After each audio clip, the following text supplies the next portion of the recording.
Hi, it's Annette Tarpley, and I'm live from the United States in Virginia, the state. And thank you very much. I very much appreciate being invited for this event.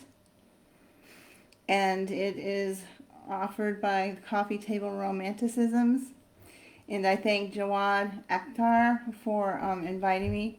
And welcome to my little segment. So I'm from Virginia, the United States. I've been doing poetry for about a year and a half, prolifically. Before that, kind of throughout the years, every once in a while, I would do poetry. But I'm pretty prolific now. I write every day, and so I have lots of poems. I've done 2 books. Since I started poetry, I'm working on the third, which is an anthology for my Facebook site. So the 2 books that I published, my first one came out last August. It's called Poetry Potpourri. And so that is my first book. That was my debut book. And it has about 110 poems in it. And then I also have Two Hearts, which was co-written with Sarfraz Ahmed, and he is from the UK. And that came out in February. And that went to #1 Amazon bestseller within a couple of days. And so those are the 2 books that I have out. And then I'm working on a third anthology book for my group, my Facebook group site, which is The Passion of Poetry. And we now have 11K members. And so it's going to be a culmination of probably about 120 to I think 130-ish poets. So getting very excited about that. It's being proofed now and hopefully maybe slated to come out maybe in October-ish. So those are the 3 books. I'm in several anthologies as well. I only have a fraction of them here. I couldn't find them all. And just got approved for one actually yesterday again. So I'm on this one, Open Door, and that is through the Open Door site that you can publish with. This is Inspire with Williams G. Mavali, and that is one. And then I have Metamorphosis. This was done with Io and Goodrich, and then the Haran Clan, and that is, I think, largely maybe poets from the United States. There's poets, I think, from everywhere, but most of them look like they're from the United States. Then I also am in the Jane Austen anthology. I have 3 poems in there. And then I'm in one called Break the Silence, and this is one of Brenda Muhammad's book. It's about domestic violence. So I've been in a lot of events in the last year. I've been interviewed many times, critiqued many times, and write prolifically. So I love my poetry community. It says that I'm live, but I don't see anybody here yet. So maybe people will show up in a little bit. The one from Brenda Muhammad is a domestic violence poem that I wrote. And I'm trying to find this. I thought I was like on page 90-ish. And I should have bookmarked it. But it's actually a poem called She Found Her Smile. And I used to I'm a nurse practitioner, that's what I do full time. And I used to be a forensic nurse for over 15 years and took care of lots of victims of crime and violence, sexual assault, child abuse, elder abuse, stabbings, gunshot wounds. Took care of a lot of domestic violence abuse. And so this is related to that. I've written a lot of poems on that. She found her smile. She had forgotten how to smile. She knew not how to care. He had taken her on a journey, the destination he did not share. In his clutches he held her. She was stifled and could not breathe. She dreamt of her revival. She yearned for a reprieve. She remembered what it was like before he had come along. She was happy and carefree. Her heart would break out in song. Then he began to control her. He blew out her flame. She had enabled him to do so. She had only herself to blame. After years of captivity, she had had her fill. She had enough. She began to contemplate her escape. She grew stronger and became tough. Confident now, she finally left him. She would find her own way. A smile, once foreign to her lips, she wore on that redemption day. So that is, she found her smile. And I see, hello, Joad. Joad, it's good to see you. So I must be live. So Jane Austen book, there is a poem in here. There's actually 3 of my poems in here. And I tend to be in the 90s for some reason in books. I think it must be a prerequisite. But there's one that I would like to read that I love. There's 3 that I wrote, but there is one, I don't know if you ever saw Pride and Prejudice by Jane Austen, the movie. But there's a character in it called Mr. Darcy, and he's the main male character, and who wins Elizabeth's heart, or they finally get together. But this is a true story. So it says, I am in love with Mr. Darcy. I picked up a book. I met the man of my dreams, a fictionalized character, just my luck it seems, a man who is dashing and quite debonair. I'm a man of great means with lustrous flair. I'm merely but a reader of this romantic novel. The thought of being Elizabeth seems rather colossal. For it was this lovely woman that captured his heart. He appeared to be captivated by her from the start. At first she found him haughty, somewhat of a prude. There were times she found him arrogant and rather rude. Yet there was something about him that made her heart prance. Could it have been the touch of his hand on her as they danced? What were the odds that togetherness they would find? Pride and prejudice stood in the way of a love so divine. Yet love overcame all obstacles that they had met, as this heartwarming story became one not to forget. Yes, years later, after reading this book, I am still in love with Mr. Darcy. In my mind, he is my beloved. I have weaved my own fallacy. So that is, I'm in love with Mr. Darcy, and I am in love with Mr. Darcy still to this day. So those are a couple of those poems. I did a culmination of some poetry and put it into a file into my phone. Can't print anything out because my printer is having problems. But I will read some poetry from that. One of the ones that I had written was a poem called The Metamorphosis of Me. Wrapped up in this cocoon of life, I felt twisted and bound. Looking for that cathartic release, it was nowhere to be found. My tainted life of confusion donned the madness. I was deranged, tightly bound within my silk threads. A metamorphosis needed, a change. Twisting and turning to be released, the fibers weakened and lost hold. A sudden change occurred within me, beautiful wings I now adorned. A new creation I was, able to take flight and soar into the air. I released all worries and strife, now begone were my darkest cares. A new life represented a butterfly, a beautiful creation I had become. I took a deep breath. The air was fresh. Freedom I breathed in my lungs. So that is the metamorphosis of me. And so I have several. When I write, I do a variety of things. I can write on any subject. Sometimes I write things about me. I fictionalize some things a lot of times, and they aren't about me, but people think they are. I do storytelling. I do a lot of imagery. I like to write fiction and come up with stories. So I do a wide variety of things. I do from things that come to mind. I ask somebody for a title. I do picture prompts very often. And I write fast, and I very rarely change things. I just kind of put it out there. Every poet's different in how they work. I know some poets who will mull over poetry for a few days, and I don't usually do that. I'm a very simplistic writer.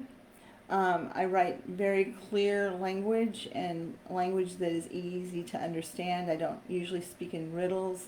It's usually with, some clarity. I want everyone to understand what I'm talking about. And I always say the beauty of simplicity.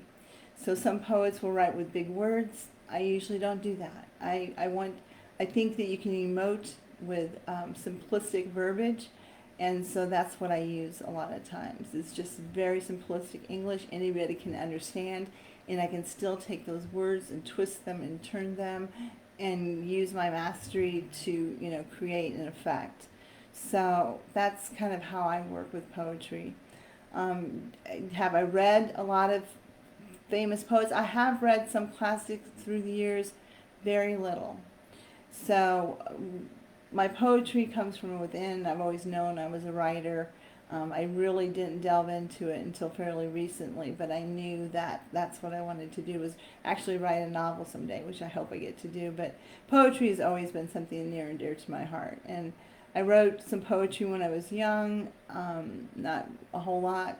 My dad and brother had died, and I had written a poem then. A lot of times will write posthumously or humously. After someone passes, I'll write. Unfortunately, they wouldn't have had the pleasure of enjoying it while they were alive.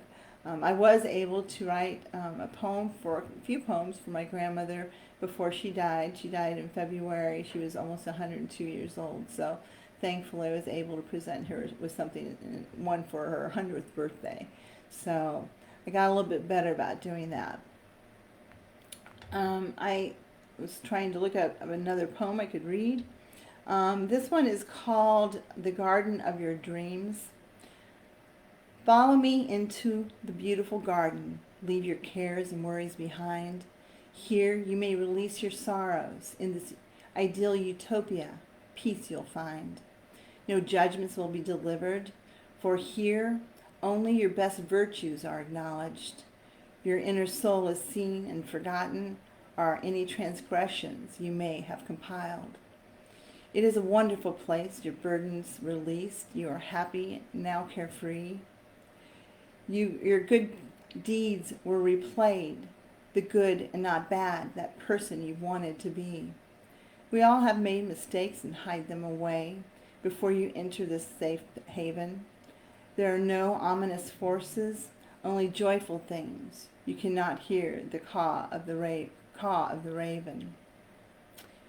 How can you visit this wonderful place? It may not be as hard as it seems, for this garden exists within your mind. You may enter it at the door of your dreams. And so that is that.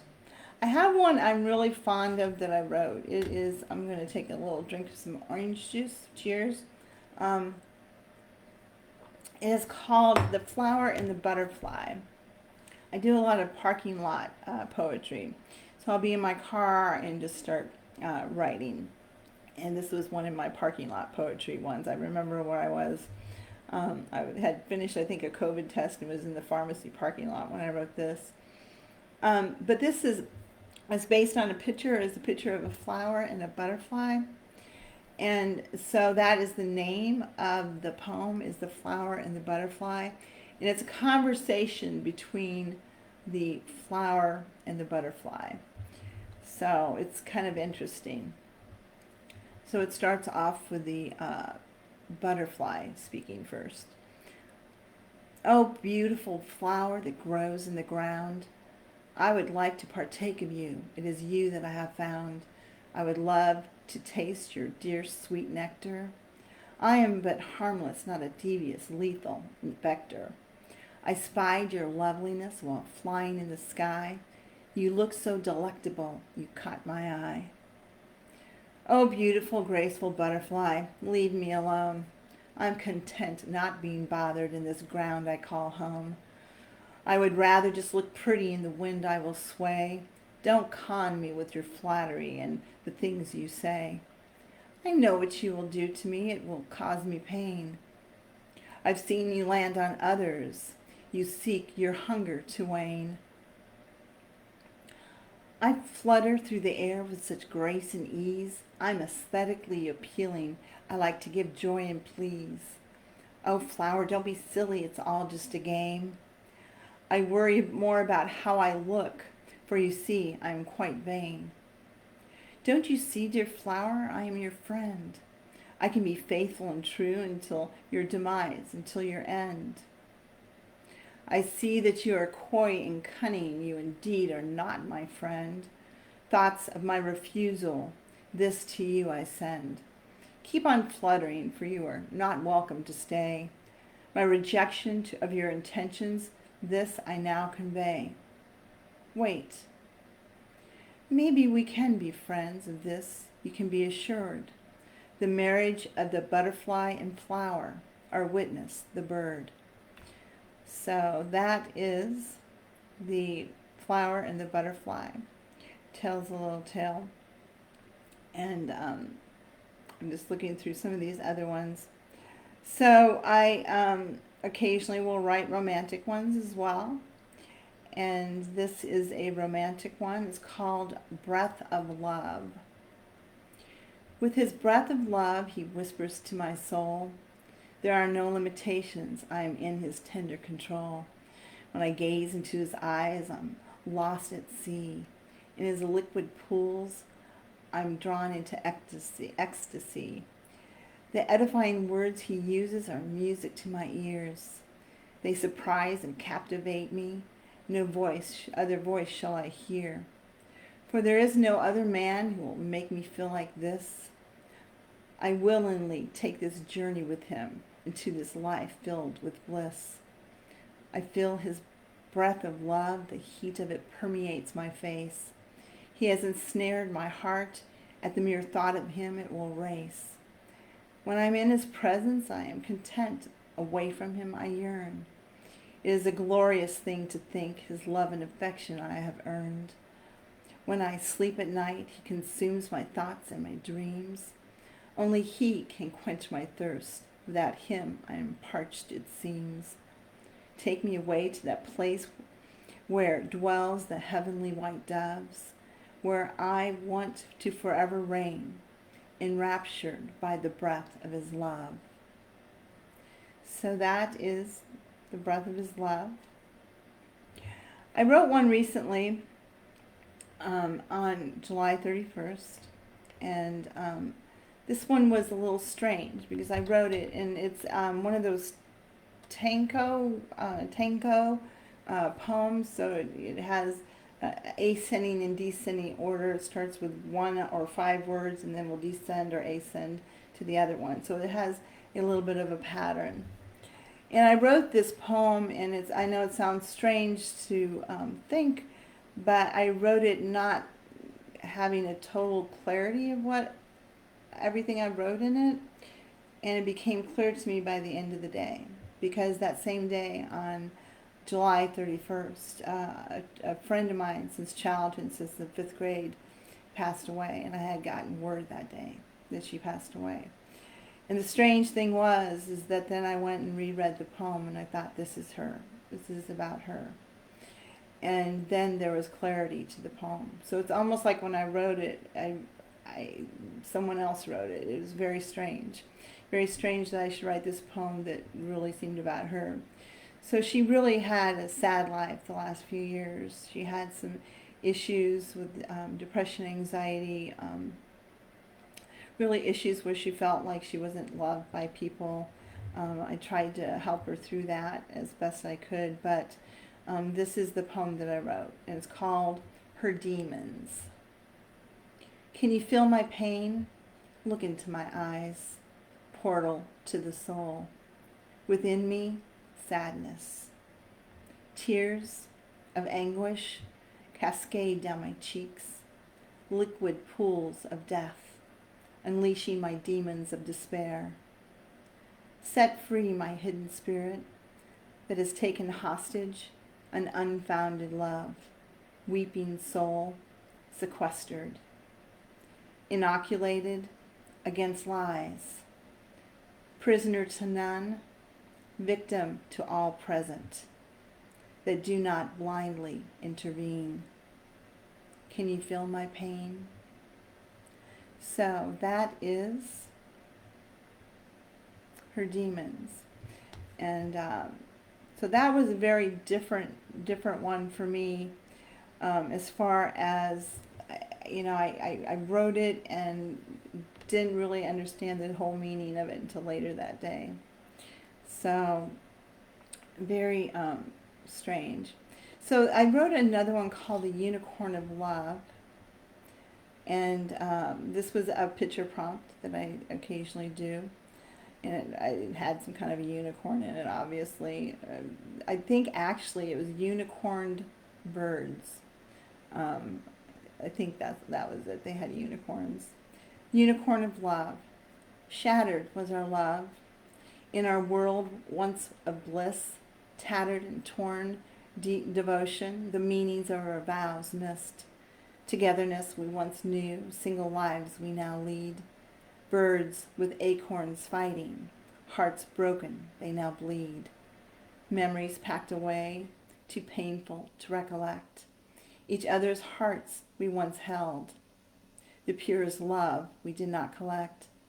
We put aside others' feelings, isolated in our narcissistic world. Wounds that were still fresh, our commitment began to unfurl. Plummeting down a mountain, too steep to grab hold. Alas, a love was now tainted. Icicles formed, the love grew cold. So that's a rather tragic love story. And I wrote another one that I think I recently recited, but it was very popular, and I want to recite it. And I wrote this because through life, it's not very often I see it, but you'll occasionally see an elderly couple that might have been married 50 or 60 years, and they still look at each other very lovingly and adoringly, and I'm always in awe of that. And so from that, I wrote this, with that, image in my mind, I wrote this, the two became one. We were two, and now we are one. Our marital lives have just begun. Dressed in white, I walked the aisle. You looked dashing and you beguiled. You took my hand and you bestowed a kiss. I was in sure ecstasy, brimming in bliss. You raised my veil, you kissed your bride. Eyes of adoration, love you can't hide. Sealing our promises with a ring, I am your queen and you are my king. A castle on the hill we will reside, forever faithful our loves intertwined. Our children came, our lives got busy. They grew up in a whirl and it made one dizzy. The house was quiet, we were on our own. We still had each other, we were never alone. Together we grew gray and we grew old. Our love never faltered, it became bold. You looked at me with love in your eyes, a bond and devotion one cannot deny. When I die, I want to be with you. Your handsome face will be all I view. The heavens will open, angel songs I'll hear. Meet me on the other side, my beloved, my dear. So I really like that. And so I'm trying to find one here. This also is one that I recently wrote. I write fiction. It's not always what I'm feeling, but at the time I wrote this, I remember I had some people that actually, my family members that don't always comment, that assured me that they loved me and cared. So I didn't really mean that I felt like I was unloved, but they responded. So this is called The Night I Touched God. I feel all alone in the world, people too busy to care, hurrying on with their lives. Of me, they are unaware. Home alone by myself, the quiet has a deafening chill. No one cares, not even God. For that moment, I feel. Sitting outside in the dark, aware now, music fills the air. Crickets playing their string instruments, a single locust in solitaire. I look to the sky above me, a tear trails down my face. I shout, God, do you hear me? Do you really inhabit the space? Something suddenly happens. I feel an eerie chill up my spine. Being angry at God is an infraction. It very well might be a crime. The moon starts to appear bigger. It is lit with a luminous glow. Then I hear a whisper that is carried as the wind starts to blow. My child, I am here beside you. Don't you feel my kiss in the wind? I have been with you all along. Do you not feel my presence within? I look to the heavens above me, a star so bright in the sky I now see. I tremble. I am very shaken. My tears pour out. I fall upon my knees. There is an overwhelming feeling of love this night when I touched God. I now believe and trust I'm his child, and on his heavenly path I now trod. So that is the night I touched God. So I shared with you earlier the tango, the ascending, descending order that I wrote. And a lot of times I don't make those. I'm a rhymer most of the time. A lot of times I don't make those rhyming. This was a contest or something. I think what they gave you was the word depth and wanted you to write about the word depth. So I wrote this, and it's called Depth of Man. Depth of Man. Depth of man, a sound disposition. His integrity doesn't waver. His words plated in gold. Good intentions edged in steel. Faithful to the end. No calculated depth. Deep caverns. Intellect. Love freely abounds, reciprocal in nature, fearless beyond reasonable reproach, captivating in his alluring demeanor. Has a vulnerable, compassionate heart, doesn't contemplate irrational thoughts, explores inner strengths, ultimately reaching core. So that is a different one for me. I like to change up my styles and not always be totally predictable. So I like to do different things that people might seem kind of out of my normal repertoire. So I wrote one the other day that is, I wrote it within this last week. And this is a fictionalized thing, a story that I wanted to write. I wanted to write it about, I've written about homeless people like 2, 3, 4 times, and this is a story about a homeless man. And it is called Mr. No-Name. I picked up a newspaper today and read about an unfortunate man. He was a foreigner who spoke little English. He was from another land. He had amnesia. He couldn't remember where he lived, nor his name. They were looking for family. Who had deserted him? Who was to blame? In the streets he was found confused, disheveled, and wandering aimlessly. People paid little attention. They would step over him, walk along as they pleased. Someone took him to a mission. There he received food and clothes. He finally had a bath. People no longer turned away and covered their nose. People asked him what his name was. He would hesitate and say, I have no name. Others would tease and taunt him. In return, he was kind. He laid no blame. It became known that he had a tormented life. There were tracks on his arms. A stupor-filled life of drugs he once led. He had done his body much harm. The streets were a tough life. No recollection of a home, nor family had he. He would continue to fight his demons. No one seemed to care. They let him be. I picked up a newspaper. I read about a man that died, who had no name. I pondered, did people ever treat him with respect, or did they play the same game?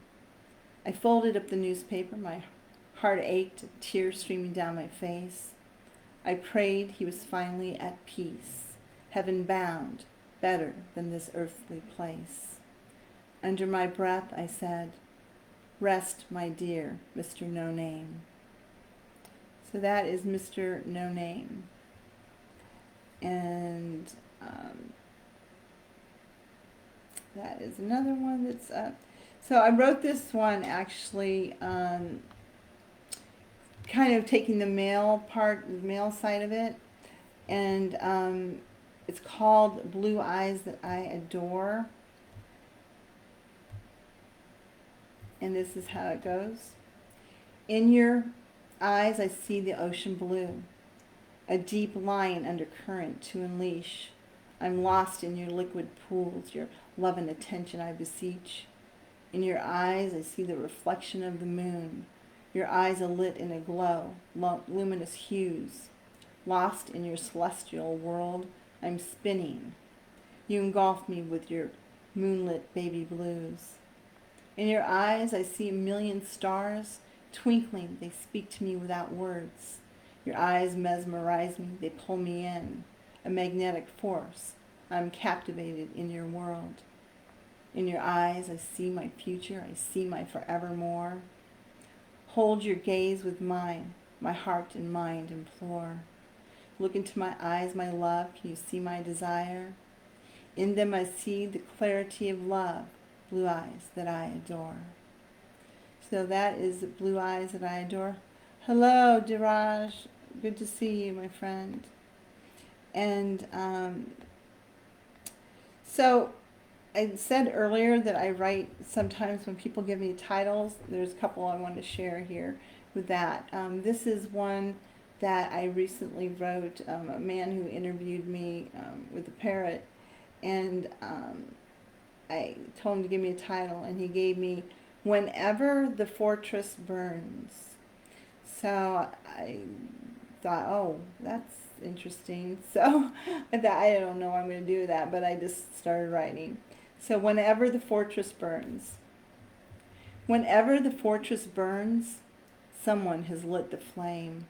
Fingers point at others, neglecting ourselves to blame. It takes only one spark to start a burning fire not controlled. The young at loss for words to say, we ramble when we're old. Look yonder, the embers burn, still alit with a fiery glow. Rumors are the undercurrent that carry when the wind doth blow. Words can be heavy laden, their flame can light a room. Death of a bond can happen, no life to be exhumed. Hearken to the words of the wise, there sits an owl in wait. Perched on a branch, he has witnessed the source of hate. The kingdom of the heavens unleashes a torrential rain, the cleansing of the waters, music with its just refrain. The fortress no longer burns, it has been doused with an ample blow. Listen to the hoot of the owl, he is sage with what you need to know. So that is that one, and I think there are only a couple people here. So, oh, another person. Thank you very much for your kind remarks. I'm just trying to go through here, and I appreciate everyone who's listening, who has joined. Thank you very much. And so, when I was reading that one, I thought of another one, but I'm not sure where it is. Sometimes I write about nature, and I like to do that. I like to do a lot of the imagery and take you on my journey. And this one is called One with the Night. In the still of the night air of the summer that lacks a breeze that has cooled, from a stifling heat of the day, I hear the creatures of the night. As most of mankind has retired within the confines of his home, perhaps a window cracked as a hint of a waft of air occasionally gives comfort to the heat that lingers from the hot sweltering day that relinquished to the night. The crickets can be heard fine-tuning their instruments as their melodic song helps drown the sound that can still be heard from the restless man. Not all sleep with the setting of the sun. A distant hum of traffic is heard amidst nature's calling, drowned even more by the locusts, vying for the spotlight, losing to the sound of the siren. As the moon glows in the sky, always faithful to shed light, with neighboring stars twinkling their hypnotic spell, lulling man to sleep, with the moon, crickets, and locusts. Lay your head down on a soft, fluffy pillow, body relaxed, eyes closed shut. In your dreamy state, you are one with the night. So that is one with the night. And so sometimes people ask me about writing, and or may want me to help them with their writing, and it's hard for me to do that because I'm not trained. I don't have a degree in literature, and so I just tell them to write and to look at other people's writings, and to read some of the classic poets and so forth as a means to do it. I mentioned earlier, sometimes I do contests like picture prompt contests, and once I was accused of one of the people who wrote said, well, you just waited till we all wrote our poems and then you wrote one that was just better. And that is not true, because whenever I enter a contest, I never read the other poets' poetry. If I do, it is not until after I have written mine. So, because I don't want to be influenced by their writings. So I purposefully do that so I don't have that extra influence in my writing. I want it to be just me and what I come up with. So this is actually a personal one that I wrote. It is called My Purpose, and one of the few ones that I've actually posted with a picture of me in it. And this is how it goes. What is my purpose in life? I have wondered for so long. I've searched for many years. Most options have seemed wrong. In my youth, I went to many schools, never seeming to fit in. All I wanted was love and acceptance, never thinking to look within. I would accept whatever friendship. Something was better than nothing.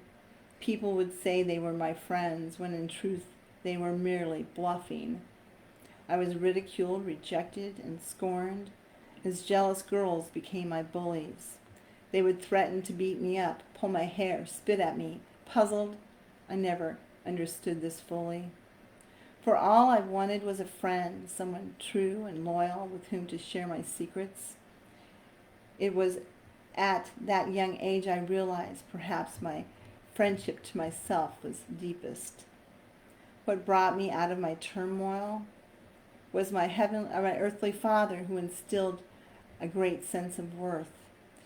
He cherished me and daily spoke and showed love. For me, the inception started at birth. He was a builder of my self-esteem, a mason providing the necessary building blocks. Slowly, I began to trust in others. I let down my guard, and my heart I did unlock. Above all else in my life, my parents both showed me the importance and the lessons of faith. Man would always disappoint, set my sight on belief, prayers to my God, who is faithful and great. Slowly through life, I learned to love and accept myself, embracing me for who I am. It's funny, for I have to live with me 24/7, for everywhere I go, there I am. So what is my purpose here on this earth? Why do I exist?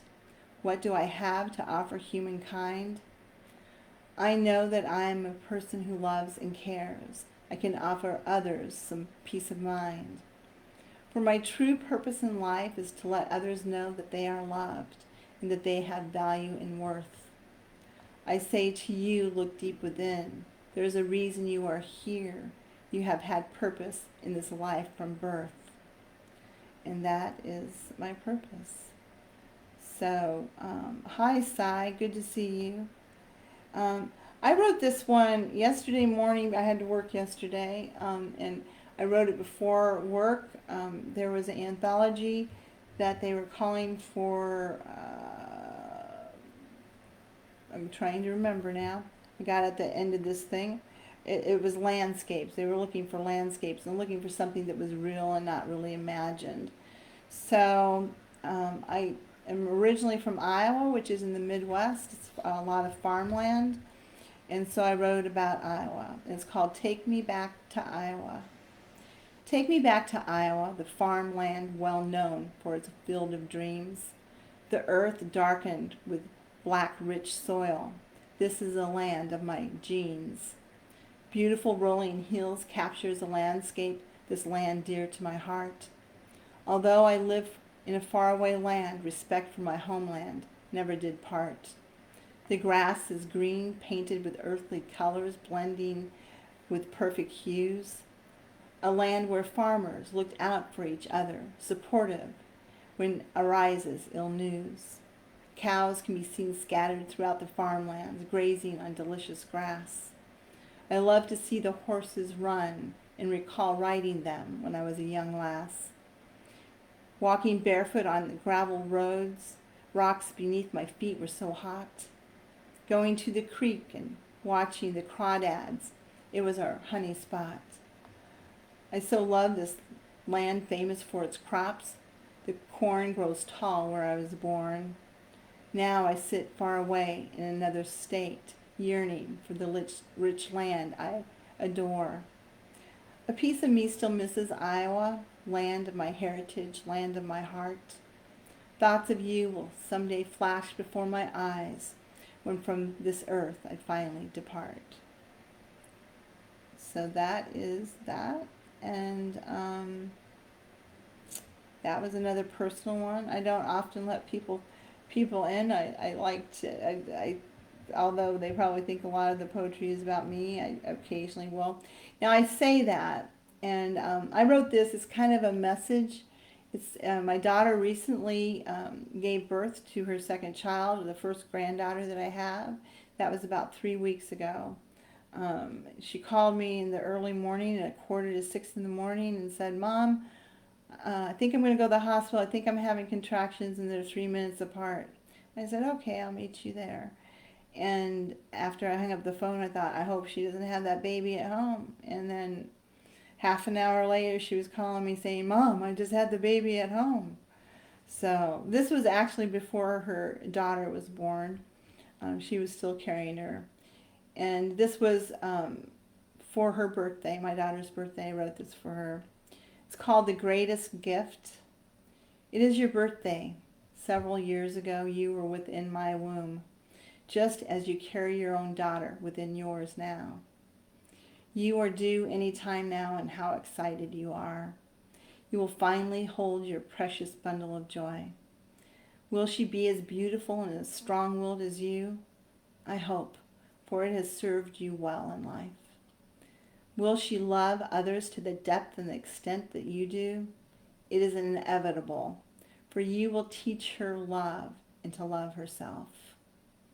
That love carries on as you will discipline her, show her the rights and wrongs in life.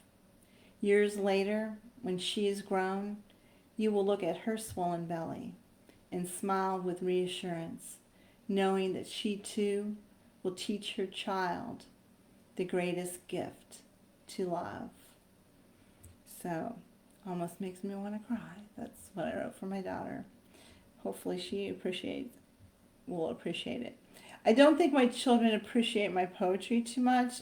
I think they're, of course, proud of me, but I think they're bored by it all. So, this is what I envision. Someday when I'm gone, my children will look at it and think, "Oh my gosh, look at all Mom wrote, and there's so much here, and listen to this." So that's what I'm hoping will happen someday when I am gone. I wrote another poem recently. It actually, I think, got published the same day I wrote it online. And I worked yesterday at a clinic, and I had a patient come in who was distraught about something, and I thought, well, maybe if I read him this poem, it will be uplifting, and it will kind of help him. And he was sobbing through it. He put his head down and was sobbing through it. I felt so bad. So I thought, well, maybe that wasn't a good idea. But this is called Sail On. As you journey on and sail through life, remember the insight you have gained. Lessons were learned along the way, some filled with joy, some riddled with pain. When it seemed like your cup was half empty, you neglected to realize it was half full. Your mindset should focus on the positive. Past regrets you should not ruminate and mull. Winding is a journey to your destination. You may lose your footing, falter, and fall. The perils may seem more than you can handle. Trust in God. He will be there for you when you call. When you think your ship may be sinking, no one to bail you out, surely you will drown. Your ship will rise from the wreckage. There is nothing that can keep you down. Sail on, my friend, and look to the horizon. A glorious new day is within your reach. Respect the life that you have been given. Along the way, others you can help and teach. So that is Sail On. And, all right. Now I'm just trying to go through these. I've put a bunch in here. This is one. Daraj, Seth is on here. I don't know if he's still here. If you are, say you are. So the other day I asked him for a title. And I put a lot of time into my poetry site. I don't get a lot of sleep, and my admin staff know that because I am probably online doing stuff a lot of times. And so he gave me the title. He's one of my administrators, Daraj Seth, and it's called The Sleepless Queen. And it had queen in it, so I thought, oh great, I get to write like a fairy tale, which I love doing that kind of thing. So I came up with this, and now since this they call me the queen, so I'm quite humbled by it all. The Sleepless Queen. There once was a queen who ruled her kingdom with passion. Sleep eluded her, tenacious and tireless was her fashion. She sought to create a kingdom with understanding and love. To her men and ladies in waiting, their queen was their beloved. To create such a kingdom required immense attention and care. She handpicked her council. They were stellar. She did not want to share. Yet at times she suffered from insomnia with such horrendous fatigue. Desperate for an answer, she gathered her counsel for her needs. She said, "My dearly beloved, I cannot keep going on like this. If this continues, it could be fatal, and you, my dears, I will miss. I beg of all of you to help your queen and find the proper potion. Go far and wide, but be discreet. Do not cause a commotion. The prize shall be the winner ruling with me this kingdom of mine. Together we'll create the perfect atmosphere. It will be so divine." The day finally came for the testing of the potions. All were excited. Only her counsel was allowed, rejecting all others not invited. Each night she would try a new potion, but all ultimately failed. One day, a mysterious caller came with a potion, his secrets unveiled. A little leery, she tried the potion that evening, and she finally slept. She called the mysterious person to her and asked, "Have we met?" "No, milady," he answered, I do seek out your approval, love and approval." She gasped at his forwardness and he said, "Hear me out before my removal. You see, milady, there's nothing in the potion, only pure and plain water. But I poured it in with all my love." The queen gasped. She began to falter.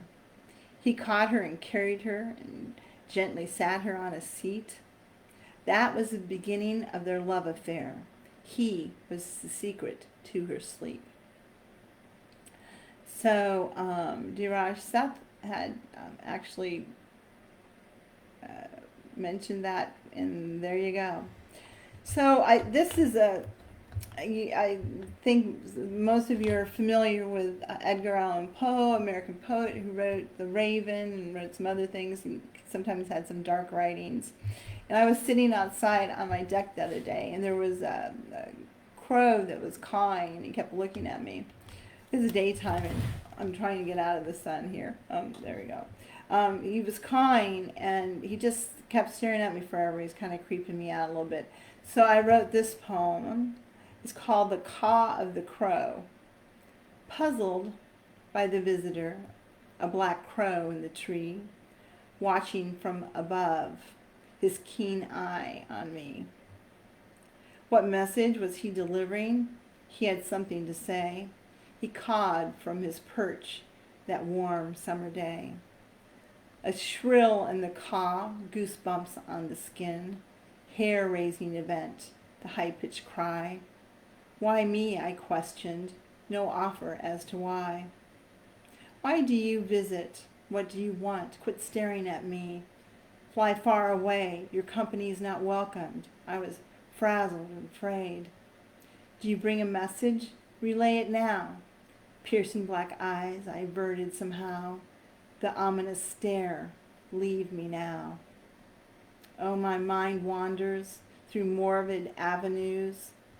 Think more simplistic, not of my fate.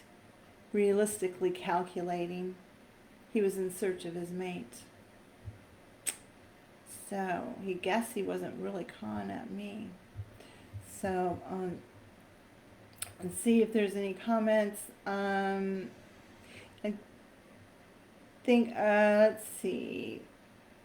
So thank you everyone for joining. This is called The Romantic Letter. It has a little twist at the end. I don't know if everybody always gets the little twist, but she came across a letter an ardent lover had quilled with ease. It bespoke of his fervent love for her. It was her fears he strove to appease. His ink unleashed upon the pages, the heartfelt the embers burned, reaching the height of celestial bodies. Listen to the hum as the planets churn. All senses in tune with vibration, the depth of love palpable, it was felt.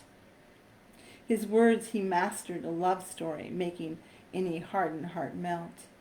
Her heart raced as she read on, the horses galloped beyond the gate. At full speed, words of adoration would seal their love, destiny, and fate. The love and romance contained within, at the conclusion he would propose. A surmounting crescendo at the ending. His true identity he did not disclose. So disappointing in the end. So ultimately she didn't know who the romantic letter was penned by. So this is another one, I guess, with a kind of romantic flair to it. It's called Her Eternal Flame. Candles lit, a glow in the room, the ambiance was set. It created a soothing atmosphere, free from worry, free from fret. The flames flickered and licked in the air. Heat rose from its source. In her life she had much fulfillment, little incidents of remorse. Wax dripped down the candle, trailing patterns created along the sides, reminding her of the flood of tears, the anguish her eyes had cried. Long gone were the days of confusion. A hint of light let clarity in. Delicately she would mold the softened wax. With determination she would win. Energy rose within her. No one could extinguish her flickering flame. Heightened with her burning love for life, her spirit would rise again. So that is that. I'm trying to find that. So there's something that I did the last time that I spoke, and I wanted to do it again. I'm trying to look for it real quick on my phone because I know I put it in here. And it's recite a poem that isn't mine. But this was really highly influential in my life as far as it gives a plethora of knowledge.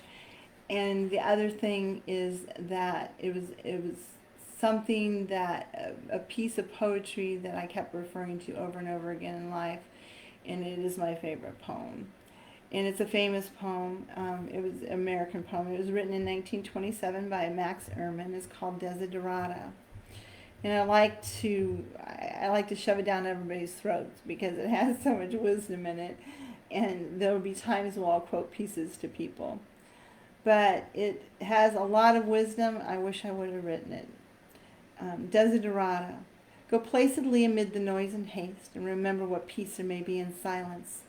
As far as possible, without surrender, be on good terms with all persons. Speak your truth quietly and clearly, and listen to others, even the dull and the ignorant. They too have their story. Avoid loud and aggressive persons. They are infectious to the spirit. If you compare yourself with others, you may become vain or bitter, for always there will be greater or lesser persons than yourself. Enjoy your achievements as well as your plans. Keep interested in your own career, however humble. It is a real possession in the changing fortunes of time. Exercise caution in your business affairs, for the world is full of trickery. But let this not blind you to what virtue there is. Many persons strive for high ideals, and everywhere life is full of heroism. Be yourself. Especially do not feign affection, nor be cynical about love, for in the face of all aridity and disenchantment, it is as perennial as the grass. Take kindly the counsel of years, gracefully surrendering the things of youth. Nurture strength and spirit to shield yourself of sudden misfortune, but do not distress yourself with dark imaginings. Many fears are born of fatigue and loneliness, and beyond a wholesome discipline. Be gentle with yourself. You're a child of the universe, no less than the trees and the stars. You have a right to be here.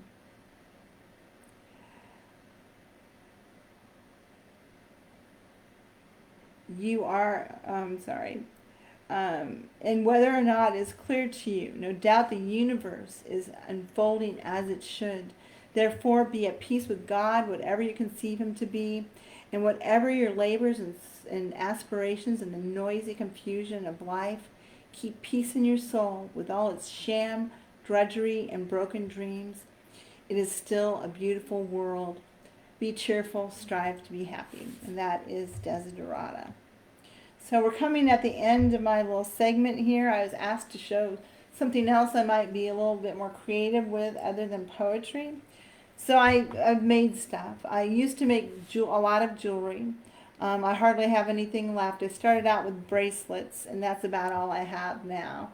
I've sold a lot, given a lot. I've hundreds of things over the years that I started doing them. But some people know what Pandora bracelets are, and these are Pandora-ish. I don't know if you can see these very well. So I made several bracelets through the years. I don't know if it's better back or close. This is just an easy one, ones that are stretchy. These have a lobster claw clasp, but I make many different colors. I've made hundreds, sold hundreds of them, and I don't have the top of my repertoire because most of those are gone, but I made literally hundreds of these. So that one's a little different, and lots of bracelets. And then some sparkly ones. This one has a little sparkly, and this is classic black and white. Another classic black and white. And anyway, this is about all I have left, and I used to have a lot more necklaces and earrings. I think I only found one thing of earrings.